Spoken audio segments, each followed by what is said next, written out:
सरकारी कर्मचारियों के लिए बड़ी खुशखबरी। दरअसल आगामी वित्त वर्ष 2024-25 में सरकार नेशनल पेंशन सिस्टम (एनपीएस) के तहत केंद्रीय कर्मचारियों को बड़ी सौगात दे सकती है। मिली जानकारी के मुताबिक पेंशन से जुड़े मसले को लेकर बनाई गई कमेटी की रिपोर्ट लगभग तैयार है। अब एनपीएस में बड़ा बदलाव होने जा रहा है। आगामी वित्त वर्ष 2024-25 में सरकार नेशनल पेंशन सिस्टम (एनपीएस) के अनुसार केंद्रीय कर्मचारियों को बड़ी खुशखबरी दे सकती है। ये खुशखबरी एनपीएस में शामिल केंद्रीय कर्मचारियों को पेंशन की एक निश्चित गारंटी के रूप में हो सकती है। पुरानी पेंशन योजना के तहत कर्मचारियों को आखिरी सैलरी की 50% राशि पेंशन के रूप में निर्धारित की जाती है और फिर महंगाई भत्ते के साथ साथ उनकी पेंशन भी बढ़ती रहती है।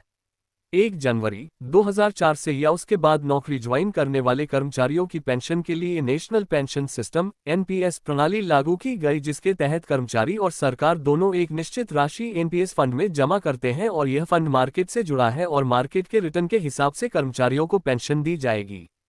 बीते साल कई राज्यों की तरफ से फिर से ओल्ड पेंशन स्कीम अपडेट लागू करने की घोषणा के बाद केंद्र सरकार ने भी एनपीएस की समीक्षा के लिए वित्त सचिव की अध्यक्षता में कमेटी का गठन किया था।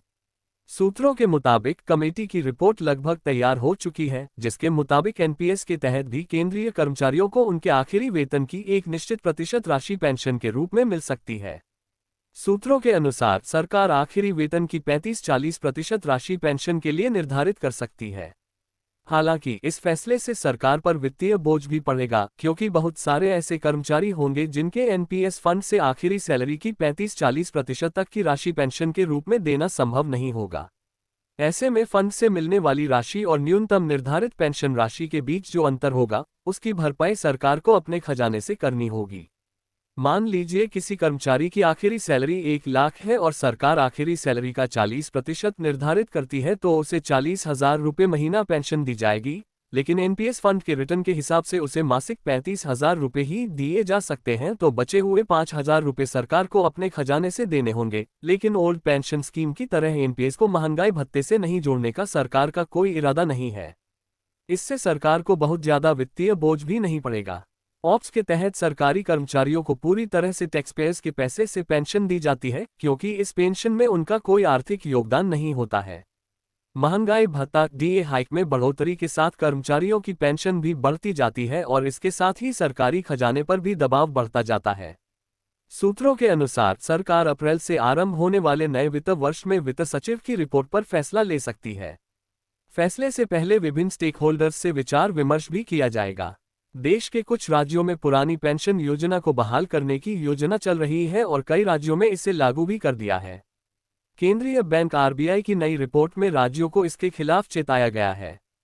सोमवार को जारी हुई रिपोर्ट में कहा गया है कि अगर सभी राज्य ओल्ड पेंशन स्कीम लागू कर देते हैं तो उन पर वित्तीय बोझ नेशनल पेंशन सिस्टम (एनपीएस) के मुकाबले 4.5 गुना बढ़ जाएगा। आरबीआई ने रिपोर्ट में कहा गया है कि ऑप्स से 2060 तक खर्च का अतिरिक्त बोझ जीडीपी का 0.9% तक हो जाएगा। इस रिपोर्ट के अनुसार कुछ राज्यों ने पुरानी पेंशन स्कीम को बहाल कर दिया है और कुछ इस ओर बढ़ रहे हैं। अगर ऐसा होता है तो राज्यों पर वित्तीय बोझ बढ़ेगा और वे विकास कार्यों पर पैसा खर्च नहीं कर पाएंगे। केंद्रीय बैंक की रिपोर्ट में कहा गया है कि ओपीएस पीछे जाने वाला कदम है और इससे पिछले किए सुधारों का लाभ खत्म हो जाएगा। रिपोर्ट में इससे अगली पीढ़ियों को नुकसान पहुंचने की आशंका जताई है। रिपोर्ट में बताया गया है कि संभवतः ऑप्स का आखिरी बैच 2040 के शुरुआत में रिटायर होगा और 2060 तक उन्हें पेंशन मिलेगी।